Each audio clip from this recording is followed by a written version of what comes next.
You're listening to the We Love Equity Real Estate Show, a podcast that discusses the intricacies of real estate investing with your host, Marcus E. Maloney. Marcus is a real estate investor best known for being the equity king. He's been awarded that moniker because he and his team find amazing real estate deals. He will be talking with investors who have done some transformational things in the real estate industry. They'll discuss their process, their strategies, and how their investments transform their lives and the communities they invest in. We welcome you to the We Love Equity Real Estate Show.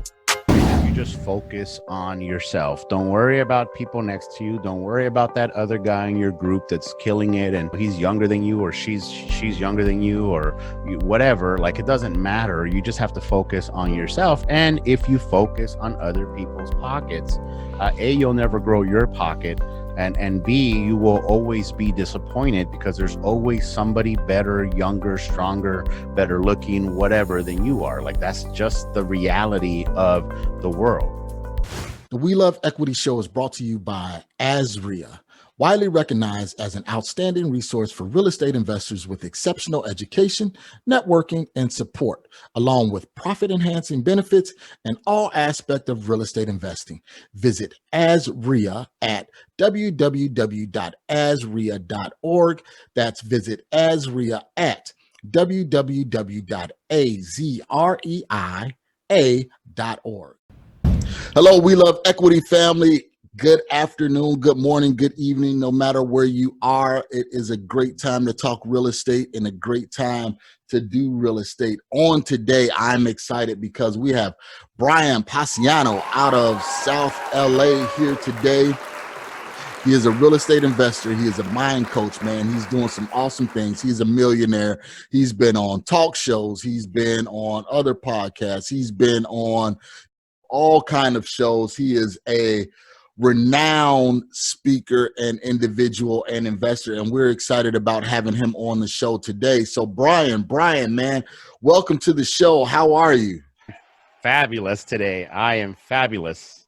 Okay, great, man. So give us a little background about you, Brian. I know your story, man, but kind of introduce us to BP, and so our listeners can get in touch with you.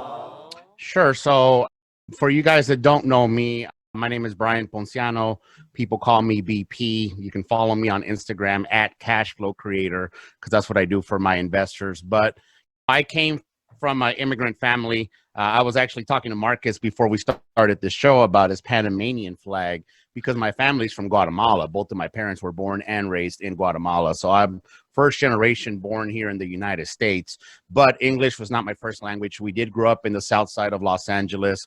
I grew up in a town called Southgate, which a lot of people have heard of Compton. We were literally across the train tracks from Compton, and Southgate was a Mexican version of Compton. So the gangs, the drugs, the violence. I mean, I literally remember gang fights in my elementary. There was a little park next to our elementary school where people would go fight all the time. And that was just part of the culture. That was just part of where we were at. Needless to say that I grew up with a very poor mentality. I grew up with a very poor mindset. And a lot of the stuff that we were taught came from people that have never been in money. So I always wanted to get into real estate. I really liked that game Monopoly growing up. I remember that everybody growing up was poor. All of my parents' friends were poor. We went to a church where it was a bunch of other immigrants, mainly Central Americans. My parents had friends that lived in LA, in and around the same area that we lived. They also grew up in Guatemala.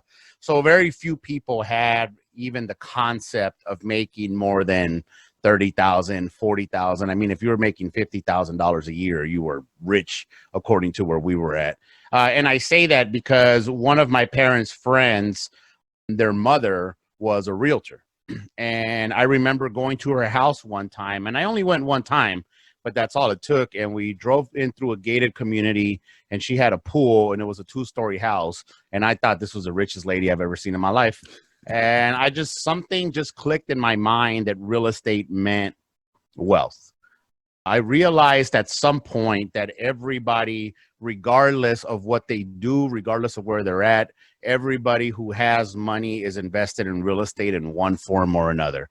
And it just, to me, that just told me that that was the area that I needed to go. So we moved to Phoenix when I was about 14 years old, and I'm so glad that we did, because I mentioned I mean, if my elementary school was like that, you can imagine what the junior high was like. Yeah. You can imagine what the high school was like. So I was so glad that my parents took me out of that environment. I moved to Phoenix, Arizona, and when I turned 18, I really was interested in business. So I attended a lot of marketing stuff. I attended a lot of multi-level marketing pitches and meetings. I attended a bunch of networking events. And at some point, I just remember staying up late at night watching infomercials by a guy named Carlton Sheets. No Money Down, Carlton Sheets. This was like late 90s, early 2000s area. And I just, it just resonated with me that you could buy and sell real estate with no money out of pocket. Now, it took me a few years before I actually got into the business, as a lot of people do. I call it double dutching, when they're like, okay, I'm about to, okay, well, maybe next year, maybe next month, on Monday, next Monday, the Monday after next. And they're always in, I'm out. I'm in, I'm out. Maybe well, they're always BSing themselves. Yep. So I mean, go ahead. One thing that you were saying, man, so growing up in this gunshot and very violent area, man, it was a good thing that your family did pull you out South LA and bring you to Phoenix. And so now you're a teenager, you're looking at these infomercials and Carlton Sheets. Kind of tell me what sparked you into really getting into real estate. I know you were going down that track. You were kind of 1 foot in, 1 foot out, thinking about it. Maybe I'm gonna do it, maybe next year. What actually made you say, "But let's go ahead and do this and do it full time"? The only time when humans make a change is when they're sick and tired of being sick and tired. Because people get sick and tired all the time, but it's when you're just tired of being tired all the time. So I got tired of BSing myself. I got tired of constantly saying, I'm going to do it. Telling my friends, oh, I'm going to get into that real estate. Man, that real estate stuff looks really good. I'm going to do it one of these days. One of these days, I'm going to do it. I just really got tired of it. Yeah. So I remember that I was 22 and I started working doing outside sales. It was really direct sales, door to door. And we were selling junk. I mean, it was literally crap. And what that job taught me is that I could sell anything, because regardless of what I was selling, at the end of the day, I was selling myself. Yep. People weren't buying the little water gun that I was selling. They were buying my energy and my personality. So once I proved to myself that I can do that out there, I said, well, crap, why don't I just start doing what I've been saying that I wanted to do? Now, I remember that I was working at AT&T at that point doing sales, because I said, well, why am I busting my ass outside in this hot Arizona weather where I could just be inside in the air conditioning, and I was making more money, so that made more sense. But I felt like killing myself. It was just not fulfilling. It was just not rewarding. And when you deep down inside that you have a gift and you're not using it, it is torture. Somebody told me a long time ago that the definition of eternity is from the day that you need to do something to the day that you actually do it, whether that's a week, a month, a year, whatever that was. So anyway, I ended up leaving that job. I ended up getting into disagreement with somebody. I went over to the HR department, and honestly, at that point, I didn't even care. Like, the guy showed up with his lawyer and everything, and I was just like, dude, I don't even care. Just fire me. What I did was I started off, and this was my absolutely first real estate experience, was I was working for a manufactured home sales company. Okay. And basically, for y'all that don't know, manufactured homes are mobile homes, but they're like the nice version of mobile homes. They're usually like set in the land and stuff. So I was just sitting there. We had nothing to do. Literally, we just sat there and waited for people to drive up to the lot to show them some of the model houses, trying to get them approved. But I would be lucky to have 3 people show up in a day. So I had a lot of time in my hands, and I started going through Craigslist, and I saw this guy who said, hey, I'm a real estate investor. I'm looking to train a few people, no experience needed, all commission. So I had been in sales. I had been used to commission, and I said, all right, well, let me go check this out. Now, honestly, At that point, I thought it was going to be something called 𝐦𝐞𝐬𝐬𝐚𝐠𝐞, which now they rebranded themselves as Renatas. Basically, Right. they're like a multi-level marketing company for real estate For real education. estate, yeah. And I say that not in a bad way, but I say that because as I remember, I told you from the age of 18, 17, I've been going to these meetings. So they had these signs. Part of their marketing for 𝐦𝐬𝐬𝐚𝐠𝐞 was, hey, a real estate investor looking for apprentice. And then when you went there, they were trying to sell you a $20,000 program. So I was like, you know what? I got nothing to lose. I'm sitting here literally dwindling my thumbs. So I'm going to just call this guy. It turns out the guy was a real investor. He was legit millionaire. He was separating from his business partner at the time, and he was starting his own wholesale company, and he needed door knockers. Now, I didn't know door knocking. I didn't know that term. And for all you guys that are in wholesaling right now, believe it or not, you guys have it easy. Now, because you guys have it easy, it's a lot more competitive, because it's a lot easier to send an email to 10,000 text message blasts and send out a bunch of mailers than what we were actually doing when we were literally going to the county, pulling up these records, then going and door knocking all of these houses. So yeah, anyway, it was a big difference back then. Huge. I've been in this business for 15 years. And because now it's just sit at home, get on the internet, find your leads, do what you need to do. Make a few phone calls, send some text messages, and only time you need to leave the house is when you need to go and set the appointment and meet with a seller. So yeah, you're absolutely right. But go ahead, BP. Well, and just as I was saying here earlier, that it's easier, but because it's easier, there's a lot more competition. So we had it harder back then, but it was a lot less competition. Nonetheless, I recognized that when I was door knocking, it wasn't any harder than trying to sell somebody a crappy Chinese toy, a little coloring book, a crappy knife set, or whatever the hell I was selling that day. And I realized that I could make a whole lot of money doing this by simply door knocking. Now, at that point, I wasn't even talking to the sellers. My job was just to door knock. When I would door knock, I would basically find out they were interested, get some generic information, try to find out how much they owed, whatever, who their loan was with, and then the closer would come in and he would lock up the deal and do whatever. Anyway, I got paid 25%, and the investor that I was working for refused to do a deal for less than 10 grand. So I wasn't going to get less than $2,500 per deal that I was out there getting. And so let me clarify. Just because you was door knocking, you wasn't even a closer, but you was getting 25%. Man, I was generous. I was very generous. And here's the thing is that I recognize that now. Back then, I thought he was ripping me off because you get these ideas in your head, especially coming from the hood. I don't want these people taking advantage of me. Look at that white man. He's making 75% off my hard work. He's sitting back at his office chilling and stuff. And I'm over here busting my butt in this 115-degree weather, knocking doors, having guns pointed at me, telling me to go F myself and everything else. Like, it was such a poor mindset. Now that I am in the business and I've been in the business for a long time and know a lot of individuals with teams, and I look at how much they pay them percentage wise, I was like 25% just for door knocking. He was being ridiculous. But hindsight is 2020. And when you come from a poor mentality, when you come from a poor background, you, not most of the time, but pretty much guaranteed all the time, you're your worst enemy. That's true. You make it really hard and bad for yourself. Now, Marcus, you're a man of color. I'm a man of color myself.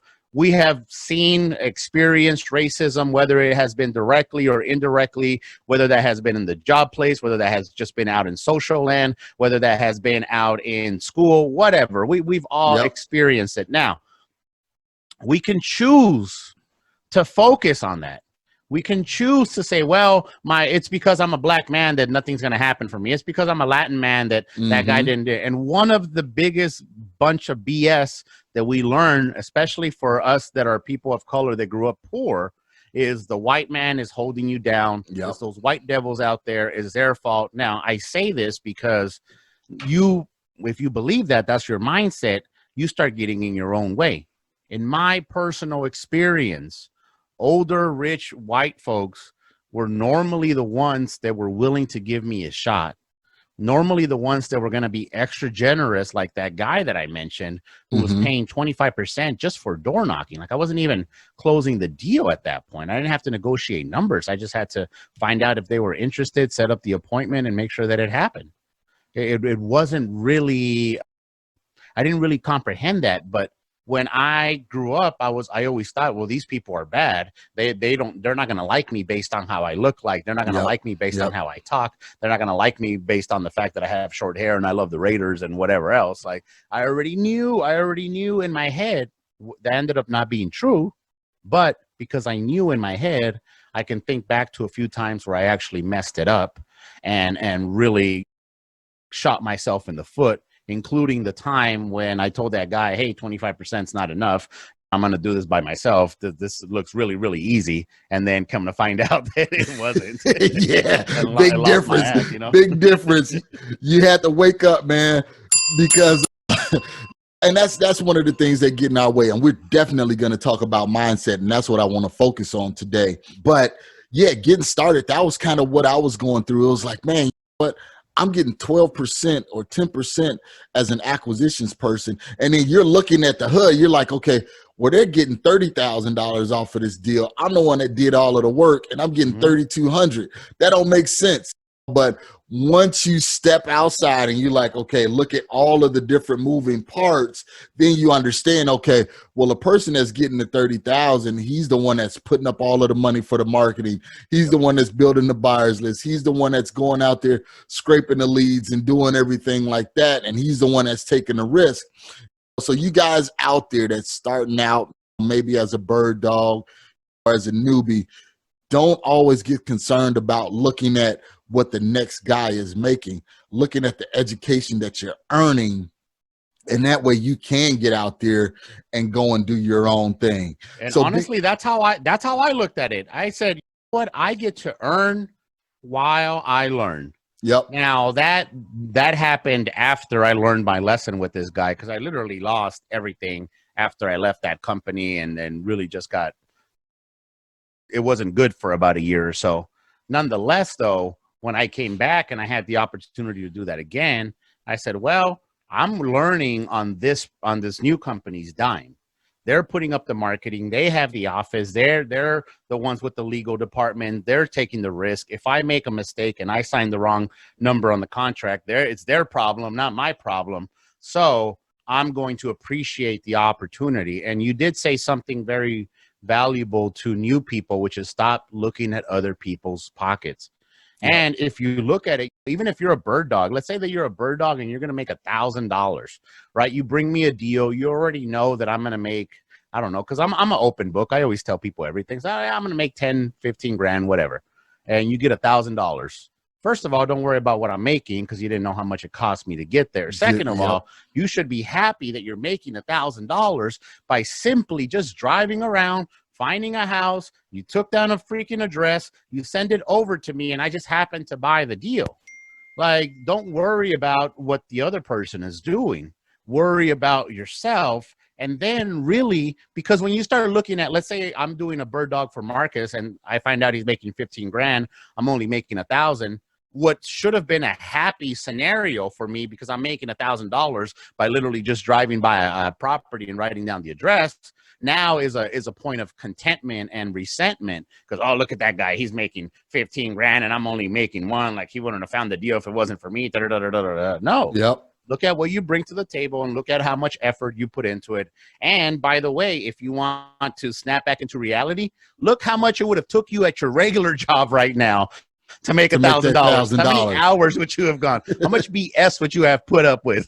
Yep. You're absolutely right, man. It's all about perspective and how you look at it. So BP, tell me, you made this mistake. You lost this job, and you said you're going to get out here and do it on your own. What did it take for you to really get out there and do it on your own? And before you answer that, guys, let me remind you that BP wouldn't have known what to get out there and do if it wasn't for that initial investor that helped them out. So you guys got to take that into consideration when you are jumping out there to get started on your own. You got to look at it. Man, I wouldn't know what I know if it wasn't for what I did in the trenches. And that's what I tell people.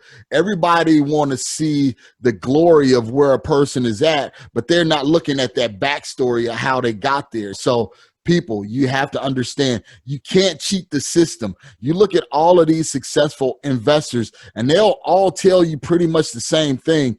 I had to go through the trenches and learn my way up. I had to learn in order to earn. The more I learned, the more I earned. So get your education in order. So if you need to sit under somebody and learn from them, do that. Why not? Because some of these investors that's way ahead of you, yeah, they did go and spend $25,000 or $30,000 on an education. You're not looking at that. You're just looking at, well, he's making 15 grand and I'm making 1 grand. And when you look at it in its totality, you don't know how much his marketing costs. That 15 grand may be him just breaking even, and that $1,000 is all profit for you. You know, so it's all in perspective. And it's better if you just focus on yourself. Don't worry about people next to you. Don't worry about that other guy in your group that's killing it and he's younger than you, or she's younger than you, or whatever. Like, it doesn't matter. You just have to focus on yourself. And if you focus on other people's pockets, A, you'll never grow your pocket. And B, you will always be disappointed because there's always somebody better, younger, stronger, better looking, whatever than you are. Like, that's just the reality of the world. So we were talking about learning from these other people. And one of the things that I love, and I'm redoing my office, so I haven't put the placard in here, but I have a placard that says, learn from other people's mistakes because you don't have enough time to do them all yourself. And one of the things that I got a chance to learn was from other people's mistakes, because a lot of the companies that I associated myself with, they did some things good, but they did some things not so good. There was different, with anything in business, there's different characters, different personalities, different backgrounds. So I took what I liked from them and I took it over into my own way. Now, one of the things that I realized while I was working for them is that I needed to be myself.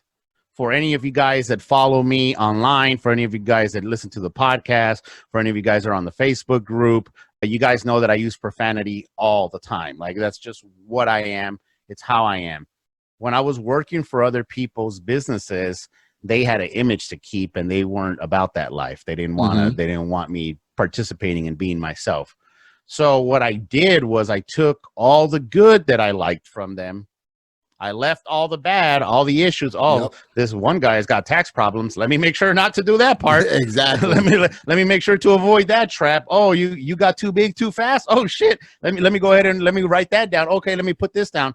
And I did those with the purpose of learning from those people. Now, when I moved into the business by myself and I did my first wholesale deal, I had recognized by that point that if I just focused on helping other people, I would have more than enough business to sustain me for as long as I wanted.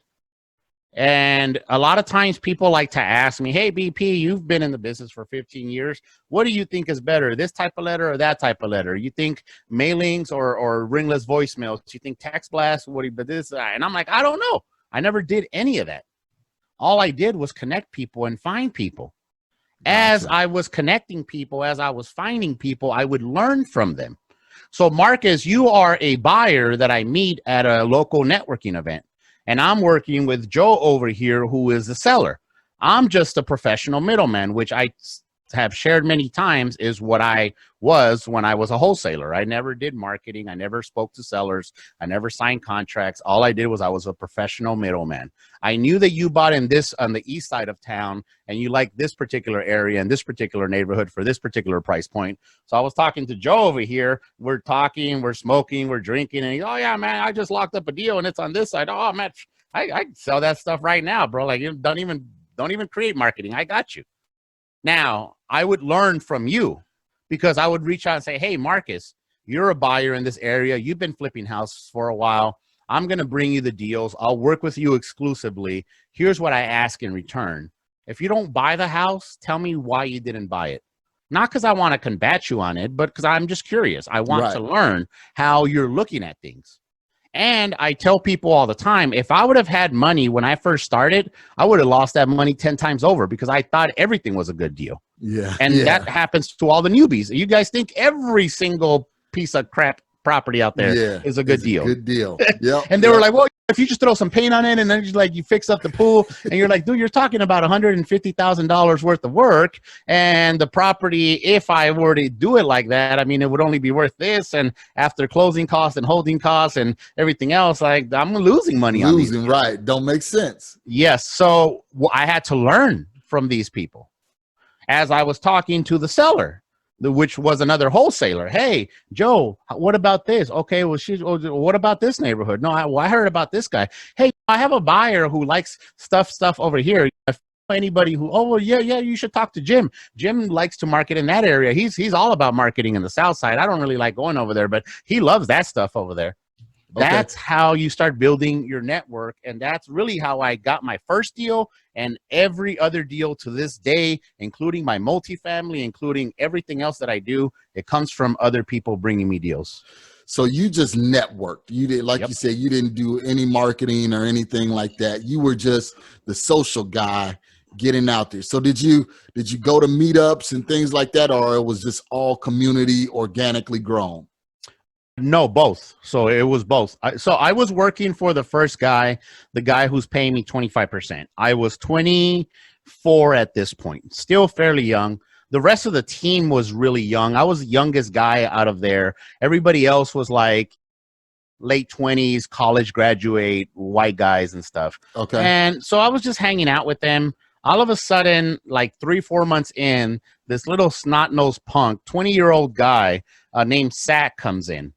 And he is just like a cocky little crap. He's from Ohio State. I don't know if you ever met anybody from Ohio State, which and they like actually went to Ohio State, and they never shut up with that OHIO. Right. He was just one of those guys, like literally just fresh out of Ohio State, annoying as hell.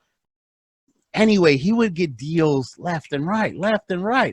And I remember talking to him, and I'm like, Sack, how are you getting these deals? And he's like, oh, it's network, bro. It's networking. And I'm like, what do you mean by that? He's like, I just talk to people everywhere I go. I met this guy here. I met this guy at the bar here. I met this guy hanging out at the beach here. I met this other dude here. I met this guy on Facebook.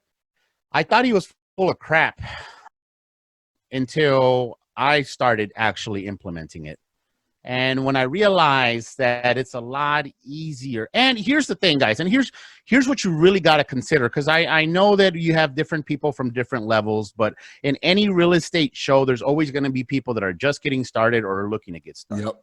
Now, you are going to hear all these gurus everywhere tell you about, hey, you need to get directly to the seller. That's how you make the most amount of money. And they are 100% correct. What they don't tell you, though, is that that's where it takes the most amount of effort. That's where it's the biggest pain in the ass. That's where you have the most competition. Now, what I decided to do was I'm never like chasing after the same girl that every guy does. I'll let them fight over her, and I'll go get over with her fine friend over here. Right. let them fight over there. So what I ended up doing was I ended up just really building out my network. I started talking to people. I started saying, hey, what do you have? What do you want? What's here? What's there? I started connecting people on social media. But one of the things that I was making money on Facebook before making money on Facebook was a thing. Because I recognized that if I wanted to talk to you, Marcus, and if I met you at a networking event, you might be like, oh, yeah, that's fine. Here's my assistant's number. Give her a call. We'll set up an appointment, and then you kind of get lost in the shuffle. Right. Or I could just send you a message directly. And once again, this was before people were blasting and doing all stuff on Facebook. So I could send them a message directly. And hey, Marcus, man, I met you at the event. You're awesome. Let's stay in touch. Let's boom, boom, boom.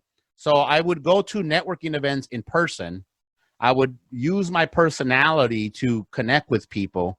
And what I had found out is people just like you to be genuine, whatever that means. And remind you guys, I am from the hood. I'm from the ghetto. I got gutter mouth. I smoke a lot of weed, even though here I do have my medical license here in Arizona. It's legal, so don't worry about it.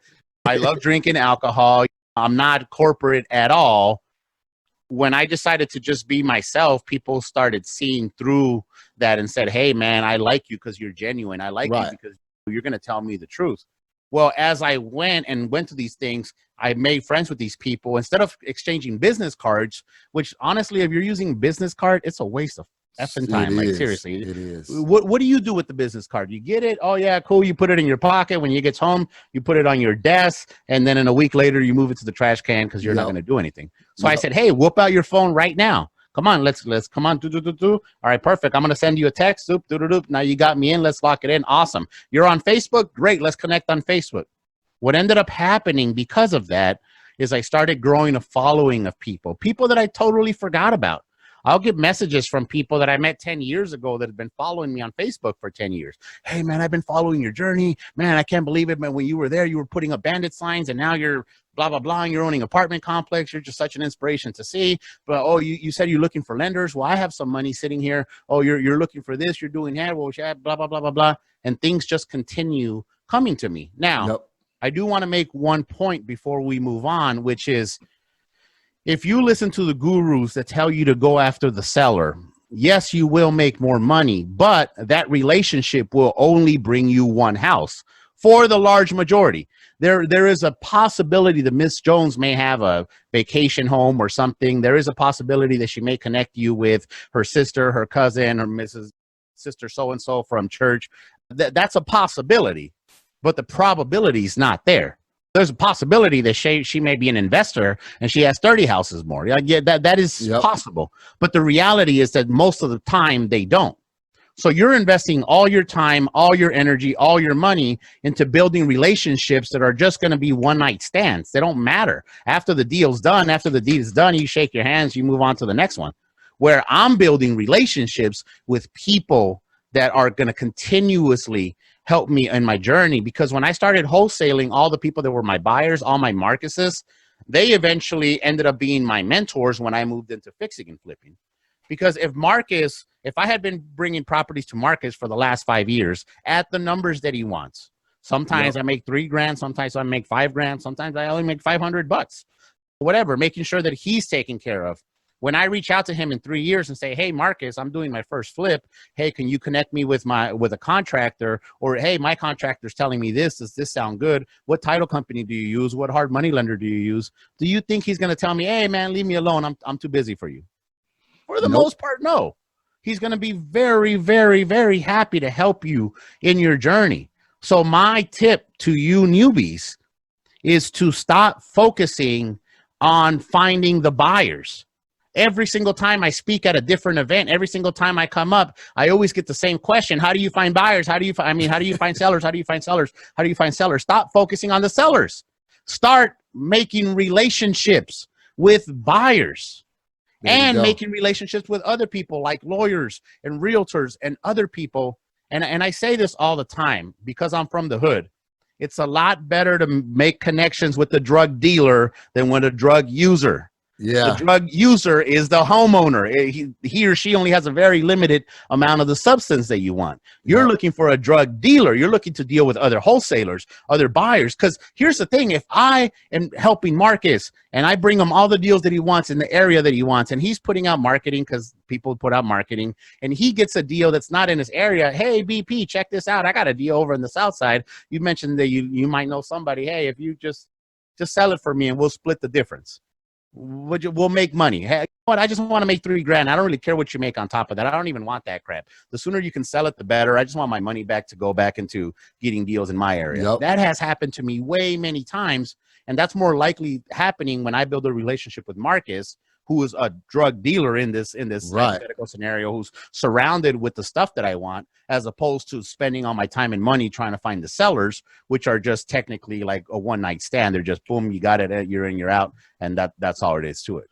Man, that was great, man. Applause on that, because nobody ever put it that way as far as being with the drug dealer versus being with the addict, because that's very true. If you're constantly around the people with the resources, you're going to always have resources in your backyard. So guys, it's just back to the classic thing, networking. Get out there, find people, be around the right people.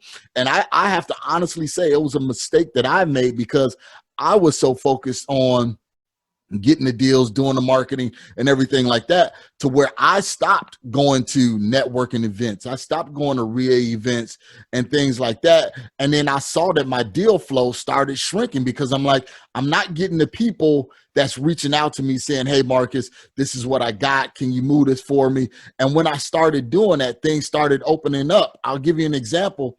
I just started with this other group.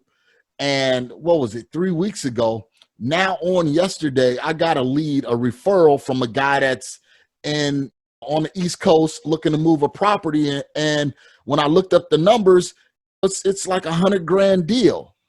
So, but that was just from networking. Wasn't no marketing done, wasn't nothing. It was just connecting. So guys, make sure you listen to BP. It's very, very key that you get out there. I don't care if you haven't done a deal. I don't care if you've done one deal. I don't care if you've done, 200 deals. You still have to be out there in the community. Take it from my mistake. This is simple. Life is simple. I was hanging out with one of my mentors in his property over in Mérida, Mexico.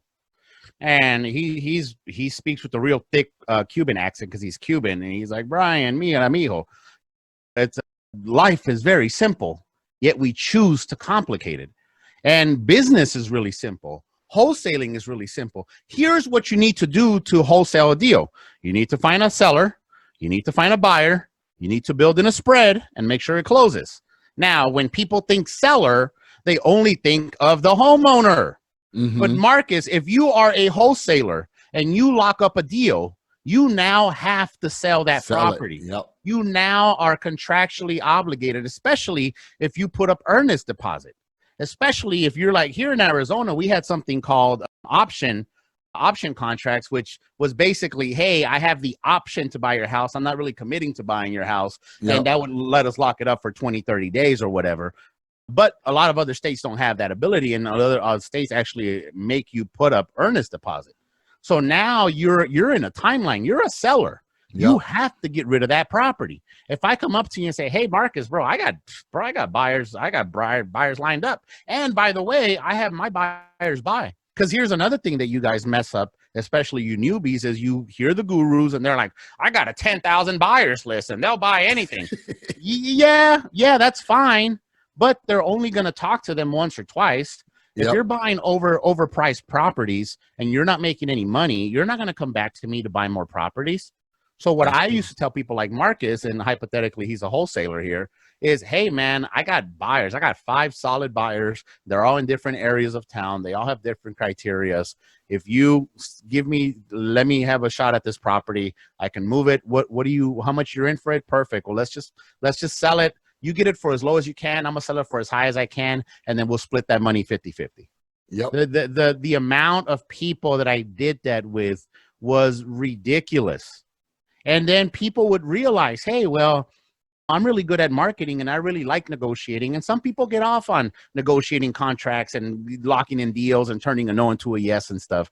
Some people get off on that, and some people don't particularly like dealing with buyers on the back end. Mm-hmm. So I had a few companies that literally would just focus on acquisitions and then give me all the dispositions and say, hey, just sell all the properties.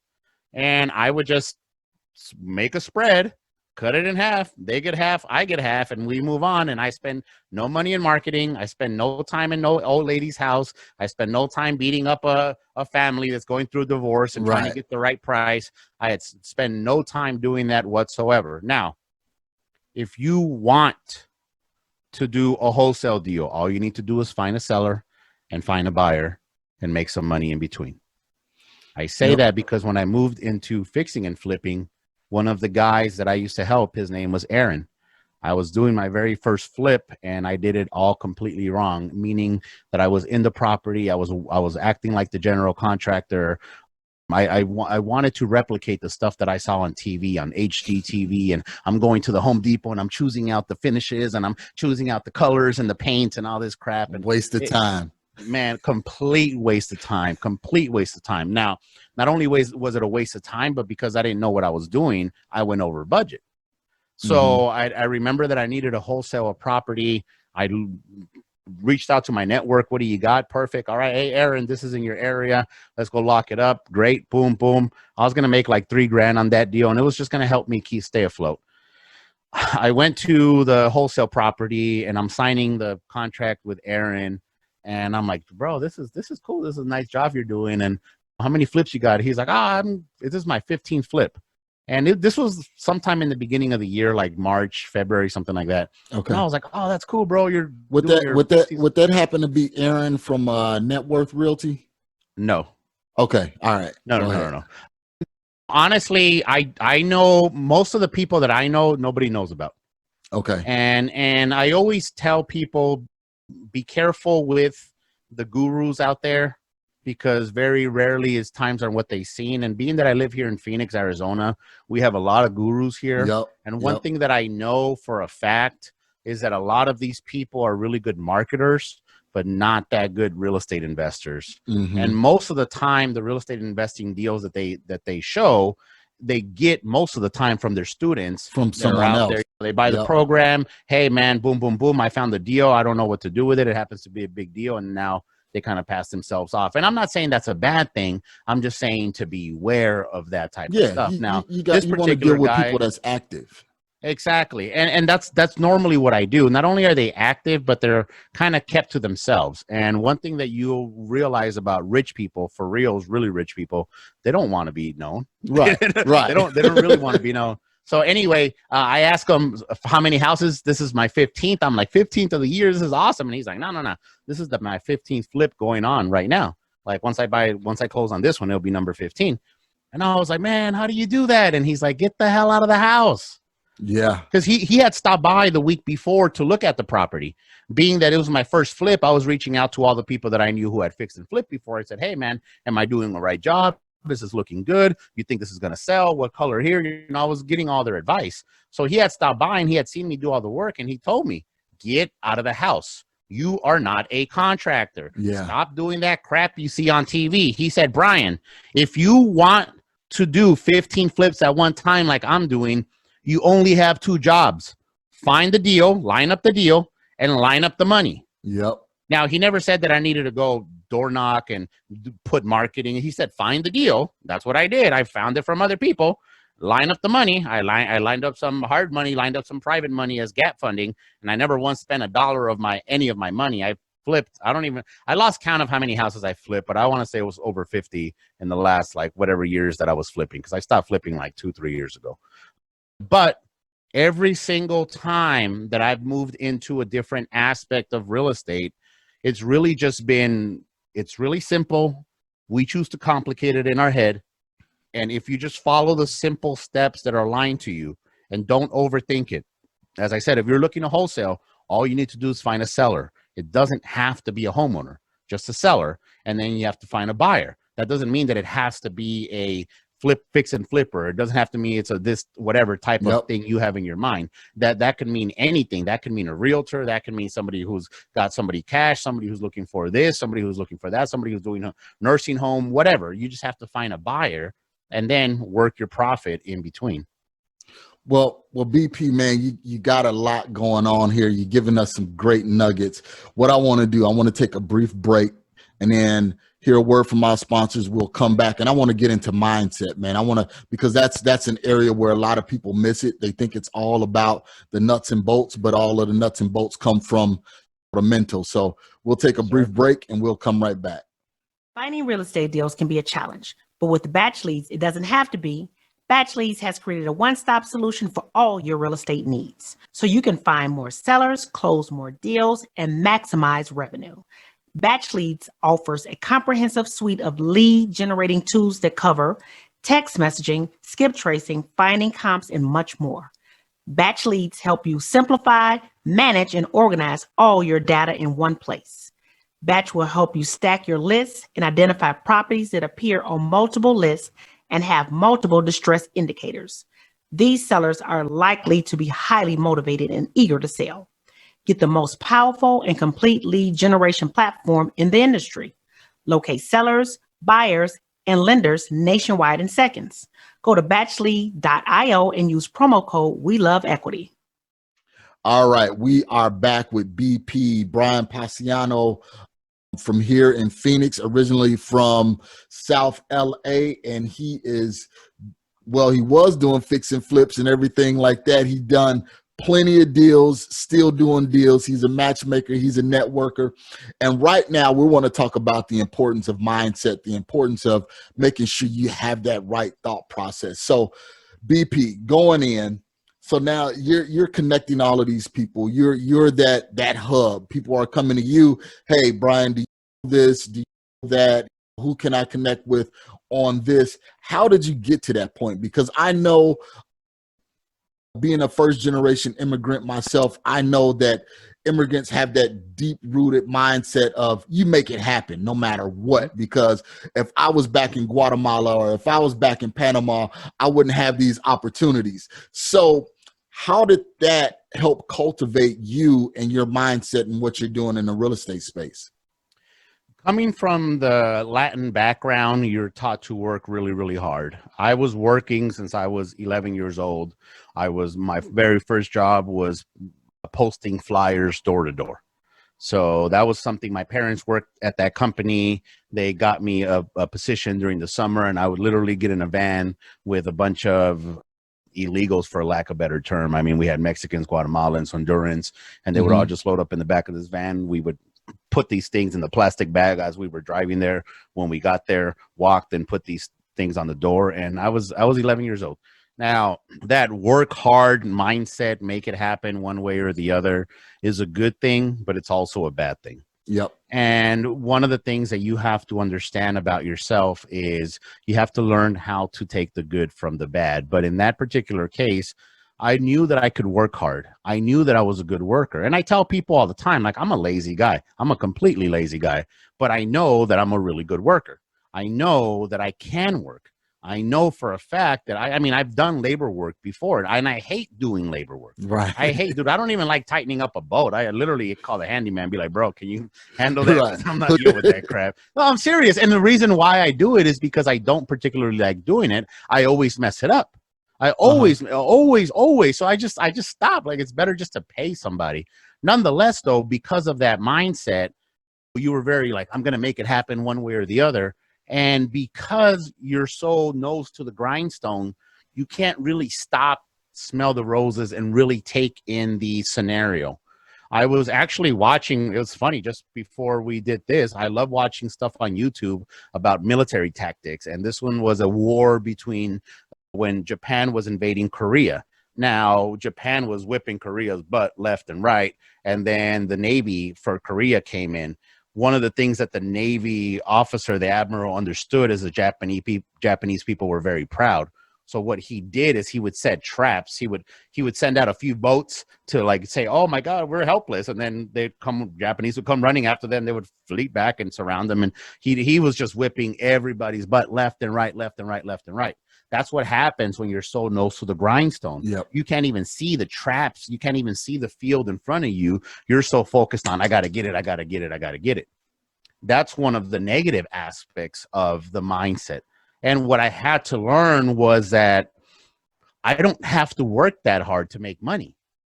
My programming, which is the thoughts, the ideas, the beliefs, the experiences that you had as a kid that then eventually end up making your thoughts, because there's something known as the process of manifestation. And the process of manifestation states that your thoughts create your feelings dictate your actions, and your actions lead to your results.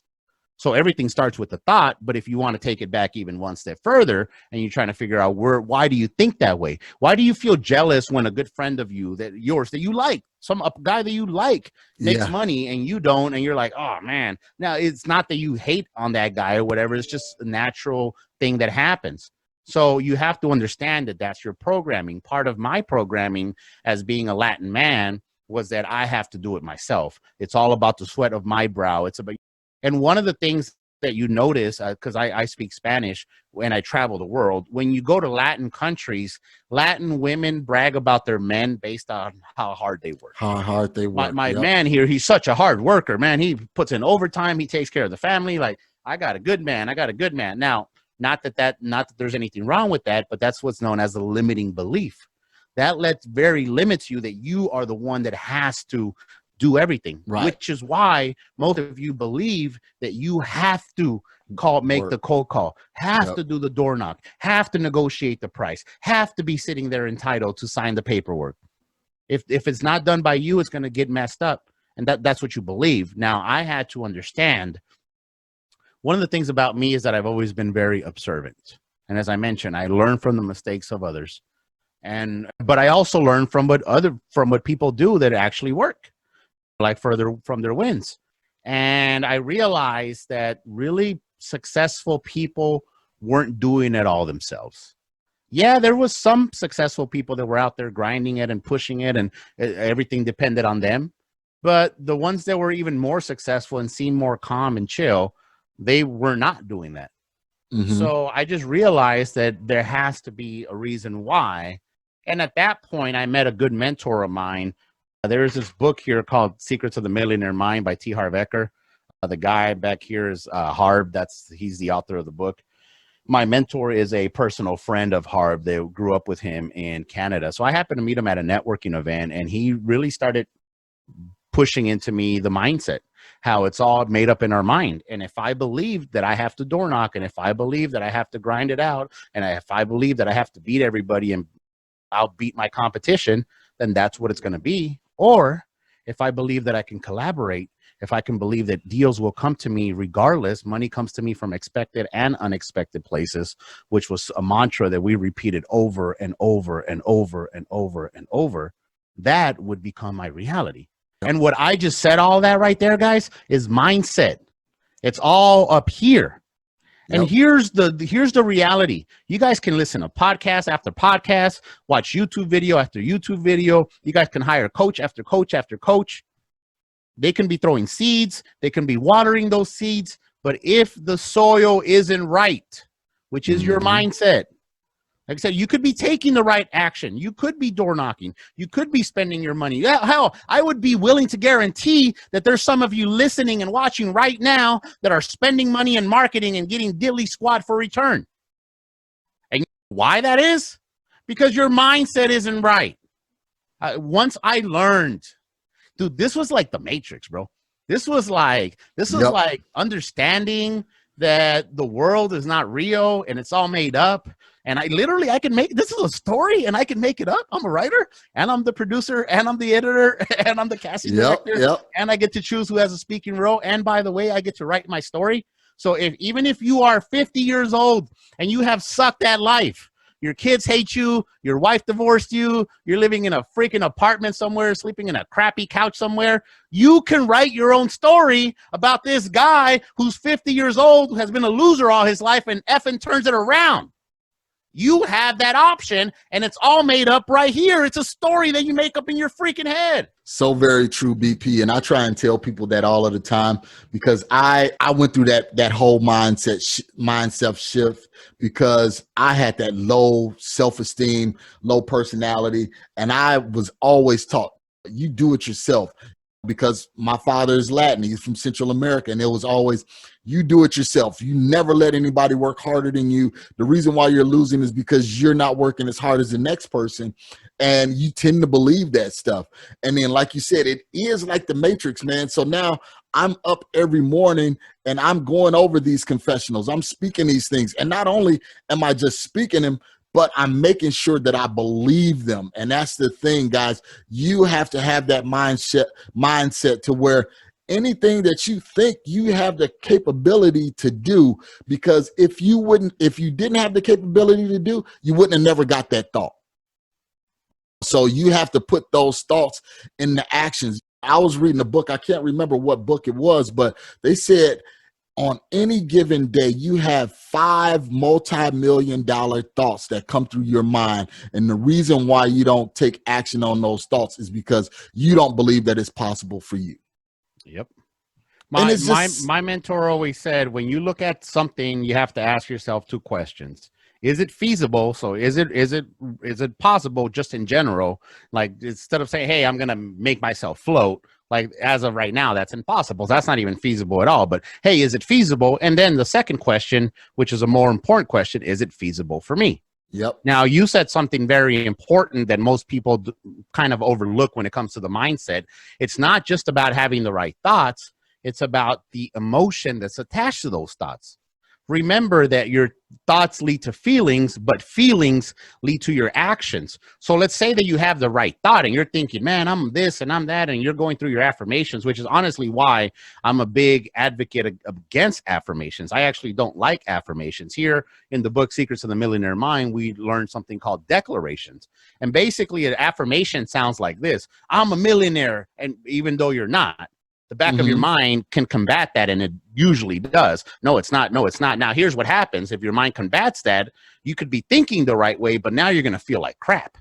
And because you feel like crap, because your thoughts lead to your feelings, and then your feelings lead to your actions, even if you happen to take the right action, the energy behind it isn't right. So you're not going to get the right results. And that's where believing in it. So guys, if you guys have an affirmation list, first of all, I'll tell you to get rid of that crap and write declarations, because the declaration is, I'm working hard every day to become a millionaire. Your mind can't combat that unless you're not doing anything. But by that point, you should be doing something, right? So declaration, affirmation is like, hey, I'm a millionaire and I got cash flow coming out of my ears. If that's not really happening, your mind will combat that. Now, there is some people that have the strong belief in themselves that can really believe that and push that forward, but most people can't. Now, the reason why I tell you that is because if you are going to set a goal, and we're not going to get into this here, but there's something known as the sweet spot. And the sweet spot is something that you really, really, really, really, really, really want, but at the same time, you really, really, really, really believe that you can get it. Get it. Yep. Because if those two things aren't matching, you're not going to, you can want it all you want. Like a lot of you guys want a Lamborghini and a hot girl and a this and that. But if you don't believe that you can get it, your emotions, your feelings are not correct. And even if you take the right actions, you're not going to get the right results. And you have to understand that that is possible. So if you are new to this, if you're setting your goals, if you're setting your stuff, don't listen to those people telling you set your goals so big that they scare you. I understand what they're trying to tell you, but for the most part, if you're brand new, that's not going to work for you. What I would say is set realistic goals that you can attain, that you really, really, really want, but that you believe that you can get. And even if it's something really dumb, like I've done this before. Hey, I just did a 7-day water fast. I didn't eat for a whole 7 days. Now, I didn't start by doing that. I started by, hey, every Monday I'm not going to eat. Yeah. And I'm going to commit myself for the next month that every Monday I'm not going to eat. That's a simple goal. But as I continue to build upon those wins, upon wins, upon wins, upon wins, now my belief in myself and my capabilities grows that much bigger. So some of these things that I really wanted, but they were outside of my belief, now I can take another shot at them with this higher belief. And if your belief matches what you want, and once again, guys, all this is mindset. I want you to understand that the inner creates the outer. It's the roots that create the fruits. It's the invisible that creates the visible. It's what's inside that creates what's outside. And that's just not with human beings. That's with nature. You look at a tree out there. I got an orange tree out there. My roots create the fruits that are on there. You can only see the fruits, but if you want to plump up and fix those fruits, you must feed the roots. Yep. And your mind works the exact same way.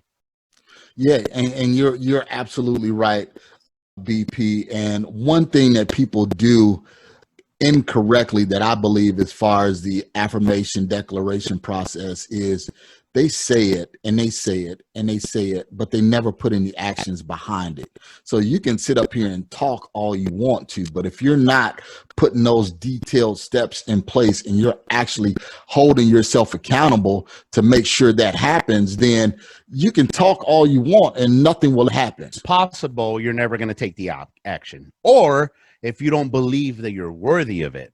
Yeah, that's a whole different conversation, because with my students, my coaching students, any of them that have ever done a one-on-one coaching call with me, the very first time we try to dig down to the roots, and I would say 90-something% of them, their main root problem, their deep root problem is that deep down inside, they didn't believe that they were worthy of making large amounts of money with very little work, for many different reasons. Some of them, their parents told them they were idiots and they were going to never amount to anything. Some of them just saw their parents work hard for everything that they got. Some of them, their parents said, well, you can only be rich if you're a doctor or a lawyer or this or that.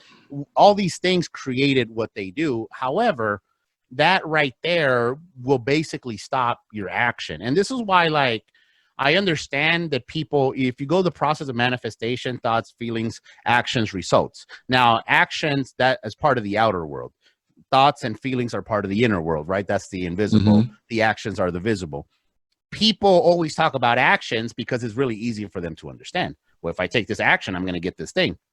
What they don't consider is they're completely missing the insight part, the mental part of the law of attraction, of the process of manifestation that states that your thoughts lead to your feelings. So even if you take the right action, and I'm going to tell you guys this, I never take the right action. I am like Mr. Magoo. I stumble backwards into everything, and everything always happens to me. And for all you young bucks out there that don't know who Mr. Magoo was, he was a goofy cartoon character that was nearsighted with big old thick glasses. Yep. And he would literally like walk out of an airplane, and then he would land on a freaking like on a dump truck or something that would carry him to somewhere else, and then he would bump into the bad guy and solve the case. That is my life personified. I never take the right action, never, but things always work out for me. And for anybody who has ever hung around me, for anybody who has ever been around me, they can attest that things just work out because I have the mind, I have the thoughts and the emotions under control. So I understand why people, want to focus on the actions, but I do want to remind you that if you don't feel, if you're not confident, if you don't believe that you're taking the right action, if you believe deep down inside that wholesaling is a scam and you're taking advantage of Mrs. Jones, even if you're knocking on the door, even if you're sitting on the appointment, even if you're reading a script and you're doing exactly what you're told to do, it's not going to work out because your roots are not prepared for that. That's true. And I just want to remind everybody, regardless of what industry you are, you're probably in real estate because you're listening to this podcast here. Whatever you do, any single time that I leveled up from door knocking to wholesaling to fixing and flipping 15 houses at a time to buying and holding apartment complexes, everything else that I do, that has all just been a mental shift that I now believe that I can do it. Very true. Very true. So BP, what's next for you, man? Because you're doing a lot of things, and we're both here in Phoenix, man, and we never met. So we definitely gonna have to hook up, man, because your whole thought process was similar to mine, man. And I always like to glean off of people that have a similar mindset. You should. And birds of a feather flock together, and you will be, if you hang around 5 rich people, you'll be the 6th one. So you should always be looking to up your circle. That's right. That's right, man. So we're definitely going to have to connect. So tell me, what's next for you, man? What's next for BP? So as of right now, I'm focusing on a few things. Real estate wise, what we're doing is we're moving into the note space. As I mentioned, I own a multifamily and single family. What I realized is that I did it for the cash flow. And you guys see the shirt, cash flow. I did it for the cash flow, but I didn't realize that it was going to be so much attention needed, not just to turn it around, but then to continue running it. So eventually I met a mentor of mine that taught me about notes. So what I'm doing right now in my real estate career is me and my business partner are doing stuff out in Cleveland. We're buying single family houses. As of right now, we're renting them to Section 8 tenants, and we're making our investors double-digit return on their money. But eventually, we're going to be transitioning those rentals into lease options, into seller financing deals that then we're going to become the bank, and now we're going to just own the note. And at that point, I can still get my cash flow, but now I don't have to deal with broken toilets or tenants or any of the other headaches that come with being a landlord. And I enjoy being a landlord up to a point. I enjoy being able to fill the need, especially for Section 8. We realize, and if any of you guys are, especially right now with the market's going to do whatever the hell it does, you definitely want to look into buying and hold rentals.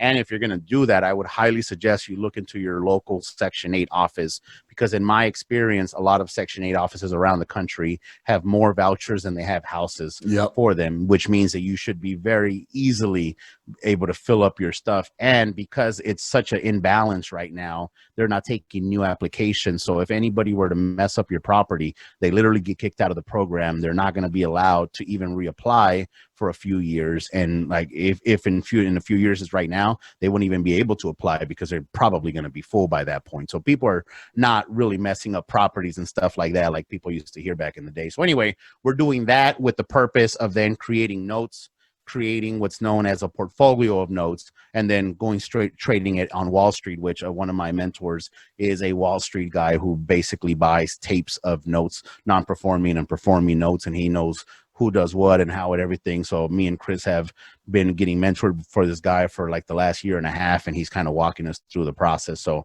right now we're in phase 1. Eventually we'll move by the end of the year, we'll move into phase 2. So that's what I'm doing real estate wise. So let me ask you this, BP, just to stop you real quick. Sure.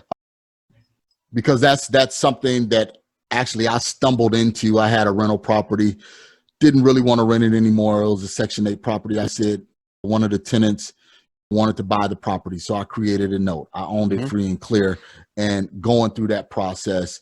And yeah, it's great because now I don't have to worry about tenants, toilets, and termites, but I still get passive income off of it every month. So that's good, man. Kudos, you're moving into that space. Bank. I really want to become the bank, and every single person that I have met that I want to emulate, because there's a lot of people that I know that make a lot of money. But I look at them, I look at their lifestyle, and that's not what I want to be. That their image, their thing just doesn't sit well with me. The people that resonate well with me are people that are making a whole lot of money and not doing very, very little work.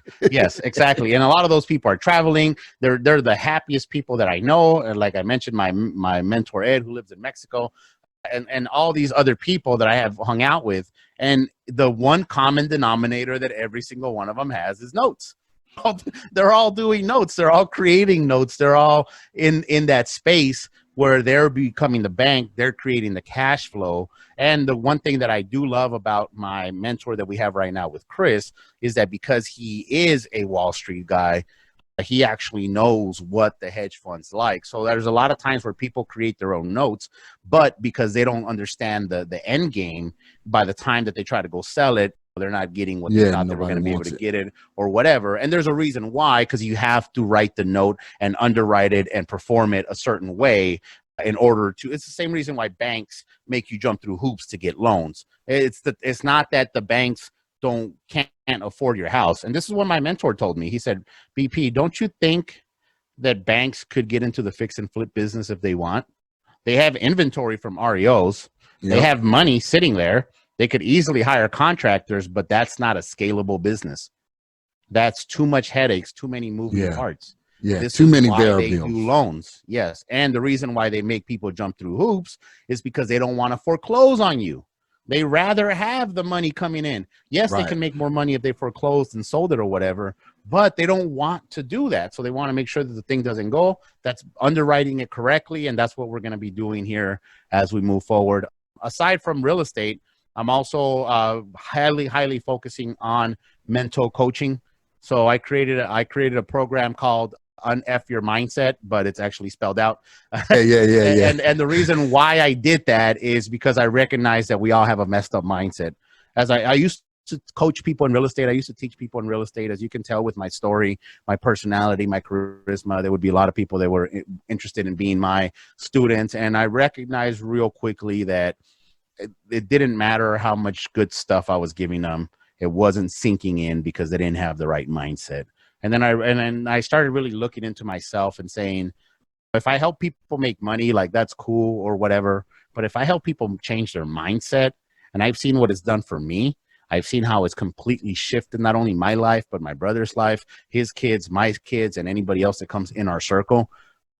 It's just been a tremendous benefit. So anyway, I created the program. What I do have is I do have a Facebook group on F Your Mindset Community. And once again, the F is spelled out now. Go ahead, man. Go ahead. Let us know what is it. You asked me not to, so it's Unfuck Your Mindset Community.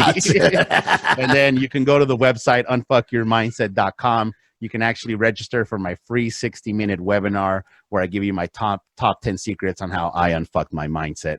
And guys, I wanted to make it to where people that look like me, that sound like me, that are just not that corporate individual, which we're finding out more and more as time goes on, that most people are just not, for them to resonate, for them to understand. And what I did is I created 52 lessons that you get dripped out once a week. So if you do the math, that's a whole year worth of lessons. $97 a month is what the hell I'm charging. In addition to that, you get access to the members only group where you get to see all my behind the scenes stuff, because I do have a podcast called Unfuck Your Mindset. You can actually find that on iTunes. If you're looking on iTunes, the U in the F word is a star. If you're looking anywhere else, you can just type out the whole thing.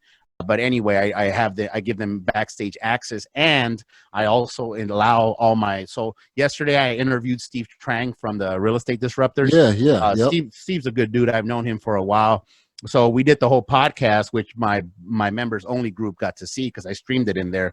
But then after the podcast, Steve stayed on for a half an hour, and they got to ask him questions about marketing, about sales scripts, about all these things whatever they wanted to ask Steve questions about. So you get that benefit, and you also get what's known as Mindset Mondays, where every single Monday, 5 p.m. Arizona time, I do something called Mindset Mondays, where we go over a specific topic of the mindset.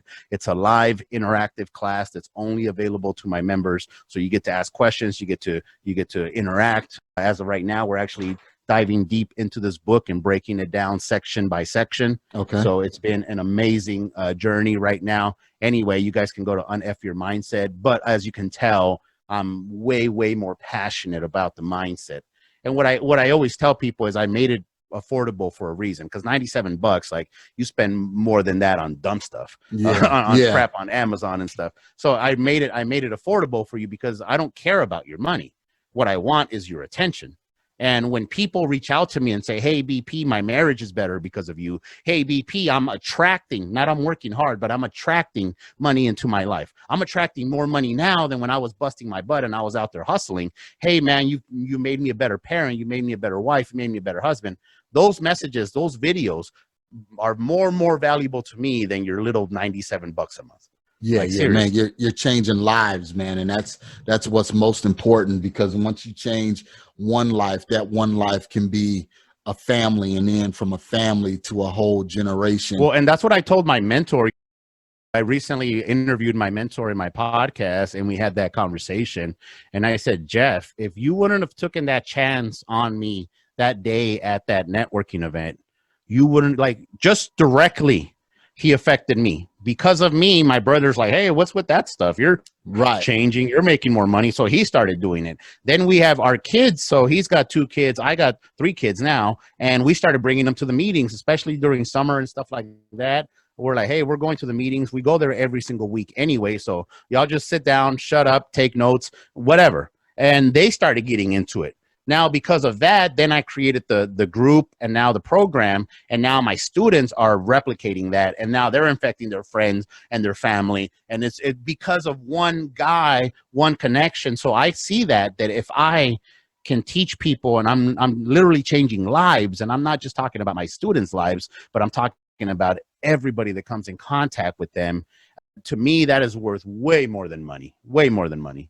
There you go. There you go. So I'm going to make sure I have all of that information in the show notes down there for you. Unf Your Mindset, and the book from Steve Harvey Eker, The Millionaire Mindset. I'll make sure you guys have access to all of that information. So BP, make sure you send that over if you haven't already. That way I can put it in the show notes. Yeah, I think my assistant might have, but I will double check with her. And then we actually have our weekly meeting here in like 45 minutes. Okay. Yep. So let's wrap up here, man. Let's go into our hot seat questions. So BP, answer these questions for me, man, as quick as possible. Starting over, what would you do different? I would focus more on networking. Honestly, if I would focus more on networking and learning how to raise money. Okay. If I could go back and just start, that would be my first 2 things. And what is the greatest commodity outside of capital? Time. Gotcha. What is one thing you can do to be more productive? Work less. Gotcha. I like The less I work, the more I make, the more I'm forced to leverage and bring other people on board to do the stuff that I hate doing anyway, the more money I make. Gotcha. Okay. What drives your ambition? Freedom. Being able to do what I want, when I want, how I want, being able to be who I am without worrying about somebody who doesn't like me or doesn't want to do business with me, because life keeps on blessing me. But more than anything, what drives me is just true freedom. There you go. Now answer this, and it may be it may be difficult for you. What do you believe is your greatest challenge, internal or external? It's always mindset. It's always mindset. The crazy thing about mindset is you can be some guy like me who is a mindset coach, who has been in mindset for the last 12 years, who's had a mentor for the last 10 years, and it's a constant struggle. Yep. It's a constant learning curve. And I always alluded to working out. You can work out right now for a whole year or two and build up an amazing six-pack and an amazing body and stuff. If you don't keep it up, though, at some point it's going to revert back to the way that it was. Yep. So yeah, the biggest challenge still to this day is mindset, just believing that I am worthy, that I can achieve bigger and badder things. And as I continue to believe those, they keep on appearing into my life. Okay. And then lastly, share that book with us again that you and your team is finally are going over. So this right here is called Secrets of the Millionaire Mind.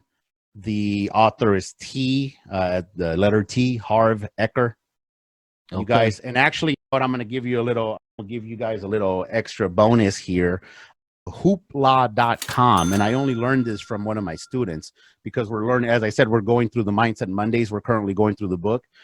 So she said HOOPLA, or 𝐓𝐊𝐿A.com. You can get the audio version or you can get the ebook for free. Oh, wow. Okay. Yeah, there so you go, you guys. Literally get it for free. And if you guys buy it like on Amazon, it's like $10 or something like that. They're cheap. Yeah. So you can always invest in your education. So signing off here, BP, man, I really, really appreciate you coming on the show. Again, I promise you, me and you, we're going to have to hook up. We're right here in the Valley. I'm in the Southeast Valley. Where are you? You in? I live in North Central.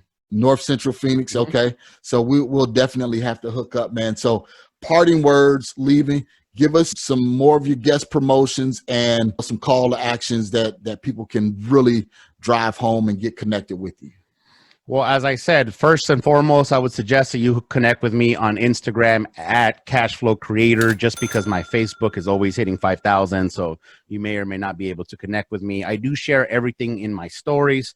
I like to show people that I'm just a regular guy doing extraordinary things, but the important part is just a regular guy. So wherever you're at in your life, you can be like that. Second thing, I would suggest that you connect with us on Unf Your Mindset on Instagram. It's actually on F Your Mindset. And then if you go on Facebook, make sure you join the community. I created a free community called Unfuck Your Mindset Community. It's 100% free. It doesn't require anything from you other than to answer 2 questions or something like that. And what it is, it's a community for like-minded individuals that are going through the process of learning how to unfuck their mindset. It just so happens today is Wednesday. I am going live at 3 p.m. Arizona time. 6 p.m. Eastern time. And I do that every single Wednesday. I call that Unhump Your Mindset, where I take 20, 30 minutes and talk about a particular goal. This week, I'm going to be talking about procrastination. Anyway, that's 100% free. Make sure you go check out the podcast. I will guarantee you have never heard anything like that. I call it edutainment because you will be educated, but you will be entertained at the same time. And if you could do me a big favor, leave me a 5-star review. I'm like at 90 something 5-star reviews. I'm looking to get at 100 5-star reviews. So if you can do that, that'd be greatly appreciated. And if you haven't gone to yet, go to unfuckyourmindset.com, where you can get access to my free 60-minute webinar where I give you my top 10 secrets on how to unfuck your mindset. You heard that correct. It's a free webinar. You just have to register for it. You can see the top 10 secrets that I share with you on how to unfuck your mindset. Guys, I really appreciate you here. I do want to remind you that the inner creates the outer. When it comes to success, it's not about what you achieve. It's about who you have to become to achieve that. That is the true prize. because money, fame, cars, all that stuff comes and goes. Yep. But the real prize is changing who you are inside, the person that you have to become, the person that you have to build yourself to become a millionaire, to not only make $1 million, but to be able to keep it and to be able to grow it. That requires a certain level of individual. And if you want to reach that, you're going to have to grow yourself into that. And as I always say to end my podcast, if you are looking to reach your full potential, you must first learn to unfuck your mindset. Because as I said, guys, it all starts up in here. There you go, guys. You heard it from BP. BP, again, man, thank you so much.